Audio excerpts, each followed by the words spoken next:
સૂક્ષ્મ શરીર એટલે મન, બુદ્ધિ, ચિત્ત, અહંકાર ઇત્યાદિ. મન, બુદ્ધિ, અહંકાર આ બધું સૂક્ષ્મ શરીરમાં આવે. એટલે મનરૂપી વસુદેવ, બુદ્ધિરૂપી દેવકી, અહંકાર રૂપી કંસ આ બધા મથુરામાં રહે છે. એ સૂક્ષ્મ શરીર છે.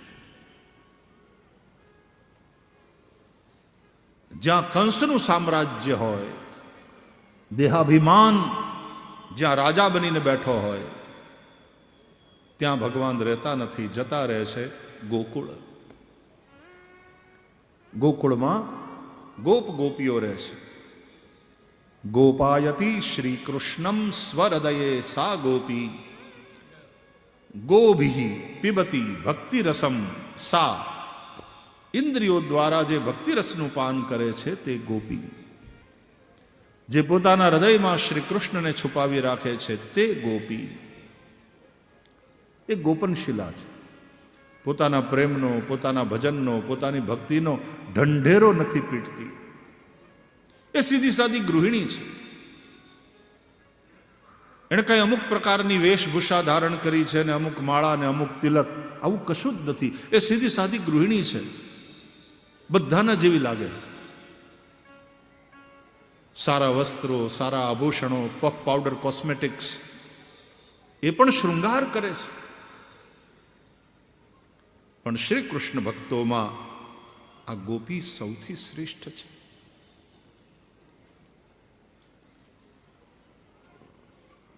ભગવાન આ ગોપીજનો જ્યાં છે તે ગોકુળમાં પધાર્યા. નંદને ત્યાં. નંદ એટલે જે સૌને આનંદ આપે એ. અને યશોદા યશાંસી દદાતી ઇતિ, જે બીજાને યશ આપે તે યશોદા. આપણે જશ ખાટવા માટે આગળ, બીજાને યશ આપે તે યશોદા. એ નંદ યશોદાને ત્યાં ભગવાન પધાર્યા અને ઉત્સવ થયો. નંદ બાવાએ ખૂબ દાન કર્યું.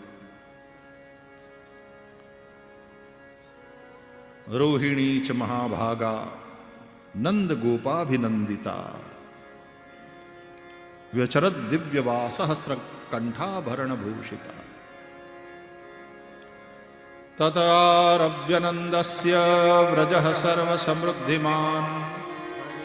ત્યારથી માંડીને નંદ બાવાનું ગોકુળ દરેક રીતે સમૃદ્ધિમાન થયું. એક હોતા હૈ આર્થિક ડેવલપમેન્ટ, પર કેપિટા ઇન્કમ એકદમ હાઈ થઈ જાય. બટ વોટ અબાઉટ પર કેપિટા हैप्पीनेस? आर्थिक तरक्की, उन्नति का पैमाना केवल वही नहीं हो सकता. एजुकेशनની દ્રષ્ટિએ, સાંસ્કૃતિક કલ્ચરની દ્રષ્ટિએ, આધ્યાત્મિક સ્પિરિચ્યુઆલિટીની દ્રષ્ટિએ ઉન્નતિ થવી જોઈએ. જીવનમાં જીવાતા જીવનથી આનંદ, સેટિસ્ફેક્શન કેટલું. આપણો હાવ નાનકડો એવો પાડોશી દેશ ભૂટાન, એ ખાલી પર કેપિટા ઇન્કમને મહત્વ નથી આપતા એ લોકો, પર કેપિટા હેપીનેસ. હવે તો દુનિયાની એજન્સીઓ સ્ટડી કરે છે આખા વિશ્વમાં કે સૌથી હેપી કન્ટ્રી કયો દુનિયામાં, કયા દેશના નાગરિકો સૌથી વધારે સુખી છે. સર્વે કરવામાં આવે છે, પૂછવામાં આવે છે. तो केवल पैसा होना ये सुखी होने का पैमाना नहीं.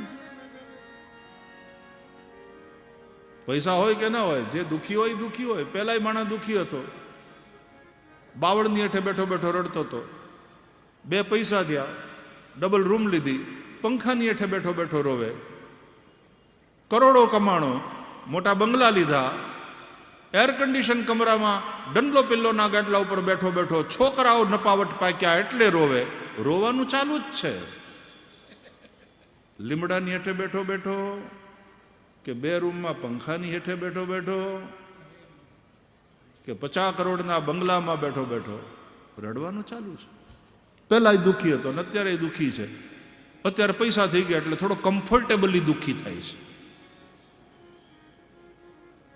એર કન્ડિશન રૂમ છે, સરસ મજાનો સોફો છે, all the comforts are there, એટલે કમ્ફર્ટેબલી દુઃખી થાય છે. પણ દુઃખી તો છે જ. What about happiness? અને એટલા માટે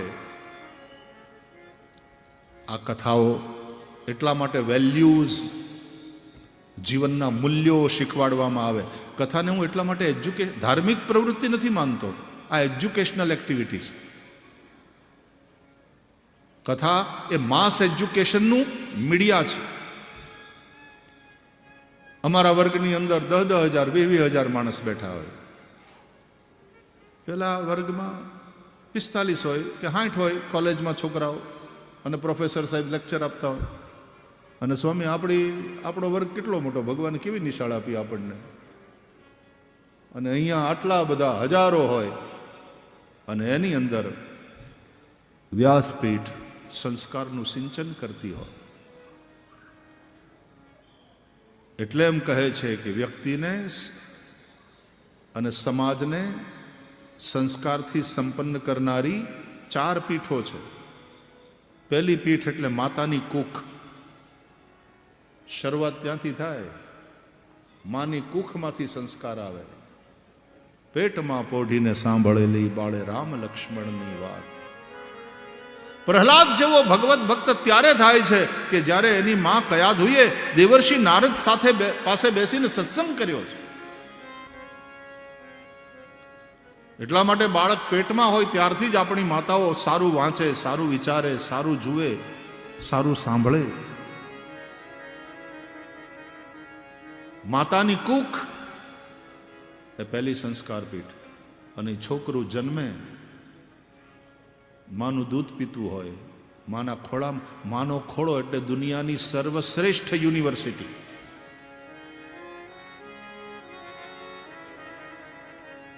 બીજી સંસ્કાર પીઠ એટલે પિતાનું કુળ, માની કુખ, બાપનું કુળ. પરિવારમાંથી સંસ્કાર આવે. ઘરમાં હવારના પોરમાંથી બધા લડતા હોય આપસમાં, ગમે એમ બોલતા હોય ને ઊંચા અવાજે, તો છોકરા શું શીખે? બાપા વ્યસની, દારૂ પીને આવતા હોય, છોકરા ઉપર કેવી અસર થવાની? ઘરના સંસ્કાર કેવા છે, ઘરનું વાતાવરણ કેવું છે? બાપનું કુળ એ બીજી સંસ્કાર પીઠ. ત્રીજી સંસ્કાર પીઠ એટલે ગુરુકુળ. શાળા, કોલેજો, ત્યાંથી એને સંસ્કાર મળે, શિક્ષણ મળે. અને ચોથી સંસ્કાર પીઠ એટલે વ્યાસપીઠ, ધર્મપીઠ. વ્યાસપીઠ એટલે ધર્મપીઠ.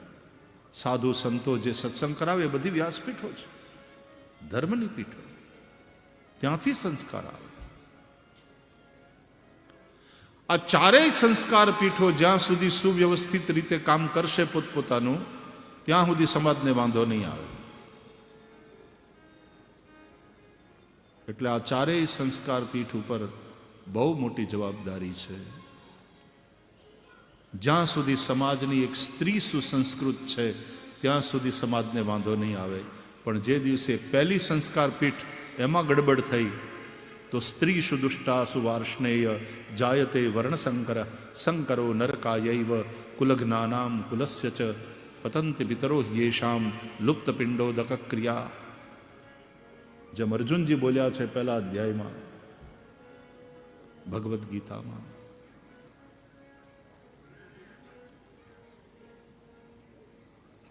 પિતાનું કુળ, ઘરનું વાતાવરણ એવું રાખો. આપણું બાળક ઘરમાં સારું છે, આપણું બાળક શાળામાં પણ સારું છે, પણ આપણું બાળક ઘરેથી શાળાએ જાય ને શાળાથી ઘરે આવે, વચ્ચે ખતરા બહોત હૈ. અને હવે તો ઘરમાં જે રીતે ટીવી, જે રીતે મોબાઈલ, અને જે રીતે ઘરનું વાતાવરણ બગડ્યું, બાળકના કુમળા મન ઉપર એની બહુ અસર થાય. બાળકની સામે જે મા બાપ બાંધે ને,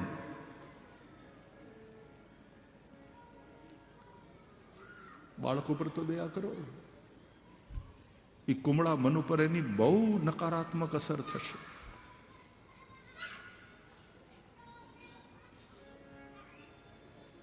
પિતાનું કુળ, તમારી બોલી, તમારા વ્યવહાર, તમારો વિવેક, તમારો વિનય બાળકના ઉપર અસર કરે છે. બાળક બધું જોઈ જોઈને, સાંભળી સાંભળીને શીખે છે. અને 13 વર્ષની ઉંમર સુધી, બાળક 12-13 વર્ષનું થાય ત્યાં સુધી તો અત્યંત કાળજી રાખવી. એ વખતે જે વવાઈ જાય ને, લોંગ લાસ્ટિંગ હશે.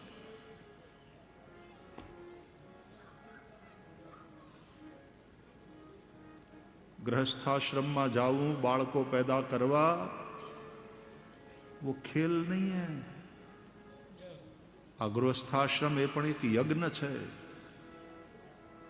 बहु काळजी साथे माँ बाप बनवू ए बहु मोटी जवाबदारी है. Parenting itself it's a challenge. અને આજના કાળમાં તો વધારે.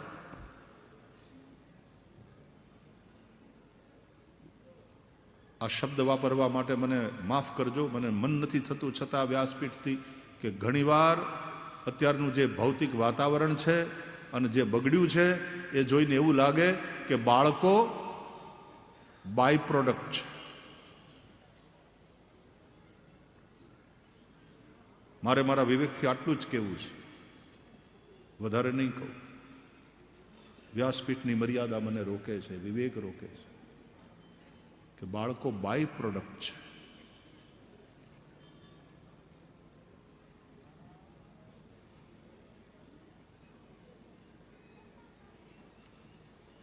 જ્યારે ઋષિઓ કહે છે ગૃહસ્થાશ્રમીને માટે, એ પતિ પત્ની માટે પ્રજોત્પત્તિ એ પણ યજ્ઞ છે. યજ્ઞ ભાવથી પ્રજોત્પત્તિ કરવાની હોય છે.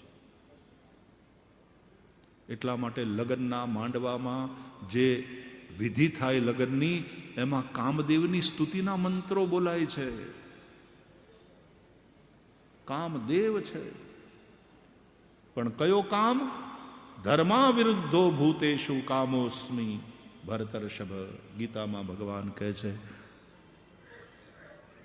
મનુષ્યોમાં જે ધર્મ સંમત કામ છે, ભગવાન કહે છે હું છું.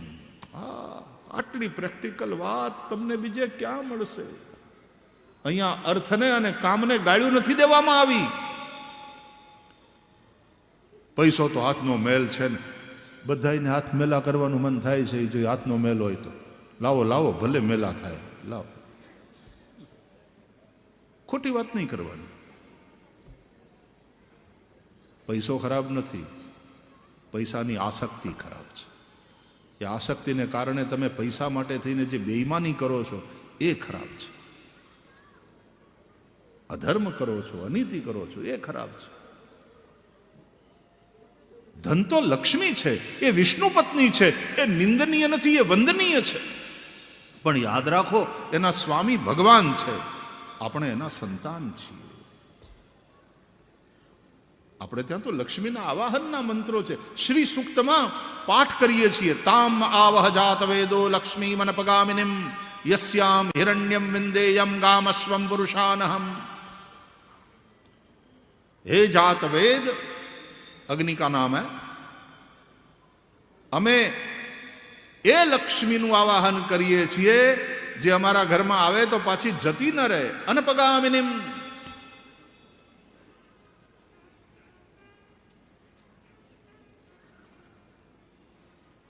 अलक्ष्मी विनाशार्थम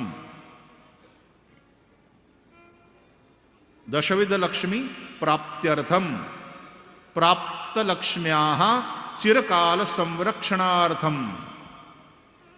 પૂજામાં બેસો ને ત્યારે બ્રાહ્મણો સંકલ્પમાં આ બધું બોલે છે. લોકે સભાયામ રાજદ્વારે વા સર્વત્ર યશ વિજય લાભ આદિ પ્રાપ્ત્યર્થમ નવગ્રહાનુકૂલતા સિદ્ધ્યર્થમ ઇન્દ્રાદિ દશ દિગ્પાલ દેવતા પ્રસન્નતા સિદ્ધ્યર્થમ ઇહ જન્મની જન્માંતરેવા સકલ દુરિત ઉપશમનાર્થમ.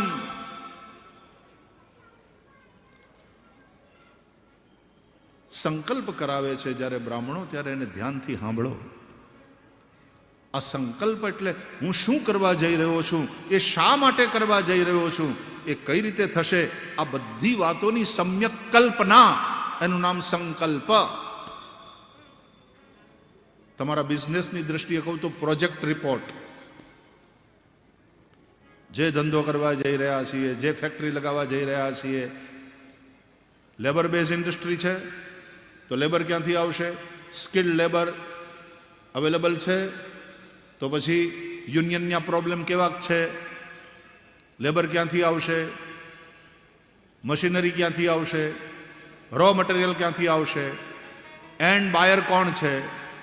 એન્ડ યુઝર ગવર્મેન્ટના ટેક્સીસ કેવા છે? કેટલું ઇન્વેસ્ટમેન્ટ થશે? લોન લઈશું તો કેટલું વ્યાજ આપવું પડશે? કેટલા વર્ષે બ્રેક ઇવન આવશે? આ બધી જ વાતોની સમ્યક કલ્પના તમે પહેલા મનમાં બેસાડીને પછી ધંધો કરવાનું સાહસ કરો છો. There is calculated risk. પણ પહેલા બધું મનમાં બેઠાવી લેવું પડે. અહીંયા પણ સંકલ્પ, સમ્યક કલ્પના. આ કર્મકાંડ પણ બહુ શાસ્ત્રીય છે, મેનેજમેન્ટની વાત છે આખી. તમે પૂજા યજ્ઞ વગેરેમાં જાઓ ને, it's all about management. Distribution of labour. આ આચાર્ય, આ ઉપાચાર્ય, આ હોતા, આ ઉદ્ગાતા, આ ઋત્વિજો, દરેકને નિયુક્તિ આપવામાં આવે, તે કામની જવાબદારી સોંપવામાં આવે. Distribution of work. અને બધા ભેગા થઈ એક ટીમ વર્ક ઊભું થાય ત્યારે યજ્ઞ થાય છે. ઉદ્ગાતા મંત્ર બોલે અને પછી સ્વાહાકાર થાય ત્યારે સ્વાહા સાથે બધા એક સાથે આહુતિ આપવાની થાય. કયા દેવ નિમિત્તે કેટલી આહુતિ અપાશે એ સાવધાની સાથે મૃગી મુદ્રાથી. બ્રહ્મા ઓવરઓલ સુપરવિઝન કરતા હોય. એક વૃદ્ધ અનુભવી પ્રકાંડ વિદ્વાન બ્રાહ્મણને બ્રહ્મા તરીકે નિયુક્ત કરવામાં આવે, એ પોસ્ટ આપવામાં આવે અને એ સુનિશ્ચિત કરે કે વિધિપૂર્વક યજ્ઞ થઈ રહ્યો છે કે નહીં. જો કોઈ આડો પડે, એ સ્ટોપ સ્ટોપ, એ ભાઈ તમે આહુતિ ખોટી આપો છો. સ્વાહા, હાનો આ આવે ત્યારે આહુતિ અંદર પડવી જોઈએ. સાવધાન ન રહેવું હોય તો ઊભા થઈને જાઓ, બી એલર્ટ. અને આહુતિ તમે આપો છો ત્યારે આમ ફેંકતા હોય એવું લાગે છે, નહીં. સીધે હાથ સે મૃગી મુદ્રા સે આહુતિ દો. આને મૃગી મુદ્રા કહેવાય. વચલી બે આંગળીને અંગૂઠો એને અડાડો, આ બંને આંગળી જુદી. જો આ બે કાન, આ મોઢું, આ મૃગલીનું મોઢું થયું કે નહીં, આ ગરદન, એટલે આને મૃગી મુદ્રા કહે. આ રીતે આહુતિ પકડાવી જોઈએ જવતલ.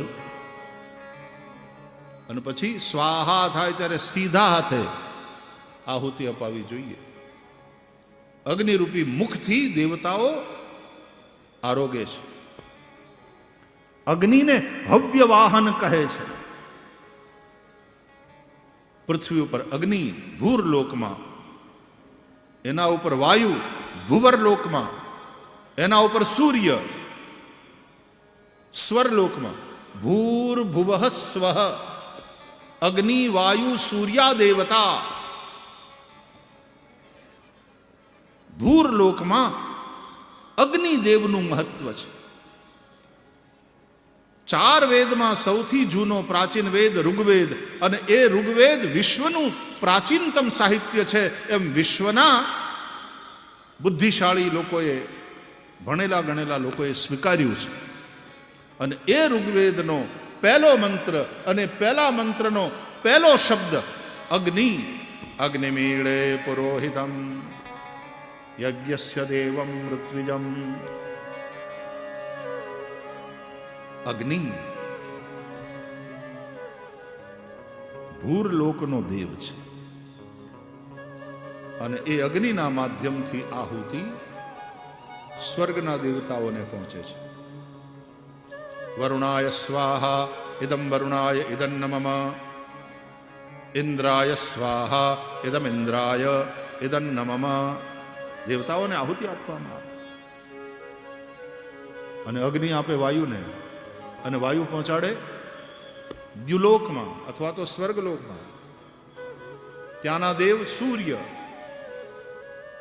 હવે આ સૂર્ય છે ને, આદિત્ય, એ આદિદેવ છે. બીજા બધા દેવતાઓ એના પછી થયા. આદિદેવ નમસ્તુભ્યમ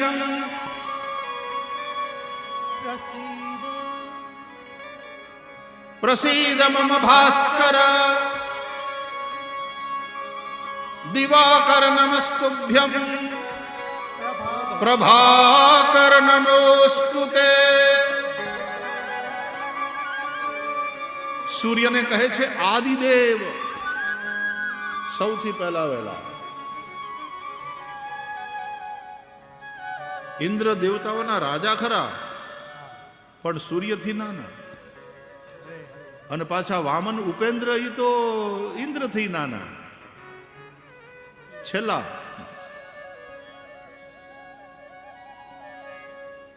વિષ્ણુ ઉપેન્દ્ર બનીને આવ્યા. તો અગ્નિ, વાયુ, સૂર્યા દેવતા, આ વેદોમાં, એના મંત્રોમાં, આ કર્મકાંડમાં, યજ્ઞમાં, એમાં વિજ્ઞાન ભરેલું છે. આ વિજ્ઞાનને જાણીને જો તમે આ બધું કરો તો એટલો બધો ફાયદો થાય એમ છે.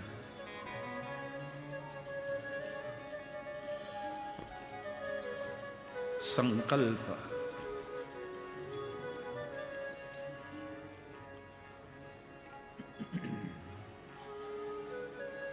તો ગોકુલ સ્થૂલ શરીર, મથુરા સૂક્ષ્મ શરીર, દ્વારકા કારણ શરીર. તમારી જે ચેતના છે ને, એ જાગ્રતમાંથી સ્વપ્નમાં ને સ્વપ્નમાંથી નિદ્રામાં, સુષુપ્તિમાં સરકી જાય છે. અત્યારે આપણે બધા જાગૃત છીએ. આપણું મન, બુદ્ધિ, ઇન્દ્રિયો બધું જાગે છે. સૂઈ જઈશું ત્યારે શરૂઆતમાં ઇન્દ્રિયો પછી ધીમે ધીમે સૂઈ જશે. મન કી થોડી ઉછલ કૂદ ચાલુ रहेगी. બુદ્ધિ હુઈ જશે પણ મન જાગશે. જેમ ઘરની ગૃહિણી થાકી પાકી હુઈ ગઈ હોય ને, ઓલો ટેલિફોન ઉપર, સોશિયલ મીડિયા ઉપર હજી ચાલુ જ વચ્ચે વચ્ચે ઓલી ઉઠીને એમ કે હુઈ જાવ નહીં, પણ હવે હજી સવારના ઉઠતા નથી. હું હુઈ જાઉં છું, હું હુઈ જાઉં, પણ તું કામ જાગે વચ્ચે વચ્ચે? તું તાર નિરાતે हो. मन की उछल कूद, उसको कहते हैं स्वप्नावस्था. और जब मन भी सो जाता है, साहिब पण પછી ટેલિફોન એક કર મૂકી અને હુઈ જાય, મન ભી સો જાય. સ્વપ્નમાં મન જાગતું હોય, બુદ્ધિ હુઈ ગઈ હોય. એટલે તમે જોજો, સ્વપ્નમાં બુદ્ધિ ગમી એવી કોઈ વાત ન હોય. તમે ઉડતા હોય, અચાનક તમે બગલા થઈ જાઓ, એમાંથી અચાનક પાછા માણા થઈ જાઓ. જેતપુર હોય એની જગ્યાએ અચાનક તમે જમૈકા પહોંચી જાઓ. કેવી રીતે પહોંચ્યા હશે તે કઈ બુદ્ધિની વાત જ ના આવે એમાં. જોજો, સપનામાં તમે કોઈ બુદ્ધિનો દાખલો ગણી ન શકો, ગણિતનો કોઈ દાખલો ગણી ન શકો. સપનામાં છીંક ન આવે, ઊંઘમાં છીંક નહીં આવે, ઊંઘમાં છીંક ન આવે. સપનામાં તમે કોઈ ગણિતનો દાખલો, એમાં તર્ક ન હોય. તમે તમારા પીસી ઉપર કામ કરતા હોય, કમ્પ્યુટર ઉપર, અને પછી કોઈ ફોન આવે અને તમે અચાનક ઊભા થઈને ફોન રિસીવ કરવા જાઓ અને ફોન તમારે અડધો કલાક ચાલે, તો પછી સ્ક્રીન સેવર કમ્પ્યુટરના ઉપર આવી જાય છે ને. અને સ્ક્રીન સેવર આવી જાય તો એમાં પછી આમ વમળ ને તરંગો ઉઠતા હોય. એમાં બુદ્ધિ લગાડીને સમજવાની કોઈ વાત ન હોય. It is screen saver. અને બહુ વાર લાગી તો એ પાછું બંધ થઈ જાય. એ સ્ક્રીન સેવર છે ને, એ સ્વપ્નાવસ્થા છે. અને પછી એની મેળે બંધ થઈ જાય ને, સ્વિચ ઓફ, હુઈ ગયા, સુષુપ્તિ. તો જાગ્રત સ્વપ્ન સુષુપ્તિ. જે ચેતના છે એ આમ સરકતી જાય. મજાની વાત એ કે સપનું આવ્યું હોય એ કેવું આવ્યું એ ઘણીવાર યાદ રહે, ઘણીવાર ન પણ રહે, પણ અમુક સપના યાદ રહે. અને સપનાની પછી આવરદા લાંબી નહીં, અમુક સમય સુધી યાદ રહે, પછી ભૂલાઈ જાય. અને ક્યારેક ન પણ ભૂલાય, પણ એમાં તો જૂજ.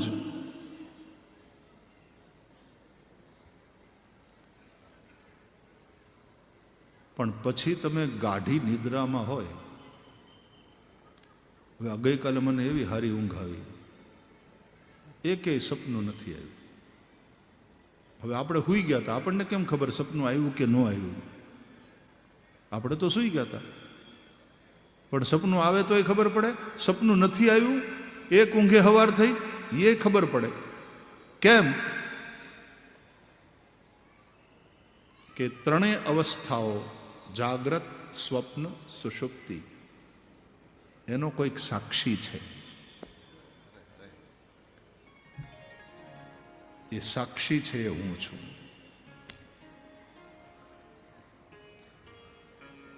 કૃષ્ણોહમ. ભાગવતમાં ગોપી પછી રાસલીલામાં કૃષ્ણોહમ પશ્યત ગતિમ લલિતામિતિ તન્મના. આ કથા કૃષ્ણની છે, પણ હકીકતમાં કથા આપણા બધાની છે, આપણી પોતાની છે. નંદ કે આનંદ ભયો જય કનૈયા લાલ કી. અને ગોકુળમાં હોય ને વાલા, આ સ્થૂલ શરીરમાં એટલે ભૂખે લાગે, તરસે લાગે, અને ભૂખ લાગે એટલે પાછા 56 ભોગે ધરવા પડે. એ ગિરિરાજ ગોવર્ધન, એને 56 ભોગ ધરવામાં આવે. ગોવર્ધન એનો અર્થ છે આ સ્થૂલ શરીર. ગો એટલે ઇન્દ્રિયો, વર્ધન ઇન્દ્રિયોનું વર્ધન જેમાં થાય એ ગોવર્ધન. આપણે જન્મ્યા ત્યારે અવડાવ્યા હતા, આ હાથ કરતા નાના અવડાવ્યા હતા. અને અત્યારે આપણે જન્મ્યા ત્યારે જેટલા હતા એના કરતા તો આપણો હાથ જ ખાલી કેટલો મોટો થઈ ગયો.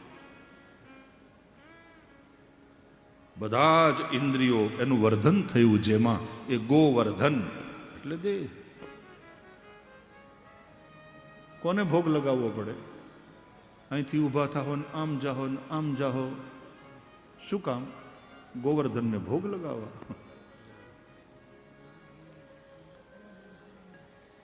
ગઈકાલે આ ટાઢને એમાં પાછો કૃષ્ણ જન્મ હતો, 8:30 વાગ્યા સુધી બધું હાલ્યું. એમાં ઘણાનો ગોવર્ધન રહી ન હોય કયો. એને તો એમ જ થયું કે આપણે ટાણું થાય એટલે તરત બેહી જવું. શતમ વિહાય ભોક્તવ્યમ. મને બિપિનભાઈ સમાચાર આપતા હતા, ઘણા એ કે હજી કથા પૂરી થાય પહેલા તો થોડીને પહેલો ઘા પરમેશ્વરનો. ગોવર્ધનને જરૂર પડે છે, ભોગ એને લગાવવામાં આવે. અને અંદર બેસીને શ્રી કૃષ્ણ જ જમે છે. કૃષ્ણ આત્મા અંદર છે ત્યાં સુધી ભૂખ લાગે, ત્યાં સુધી ખવાય. ગુજરી ગયા પછી કોણ? ગુજરી ગયા પછી આમ બાંધવા માંડે ને ત્યાં કોઈ બાપા બોલ્યા કે એલા ઉભા રહ્યો, ચા તો કરો, ચા પીને જાઓ, પછી બાંધો, પછી શમશાને લઈ જાઓ. કે હા દાદા ચા પીને જાઓ, એવું કઈ કીધું? કૃષ્ણ એકવાર નીકળી જાય અંદરથી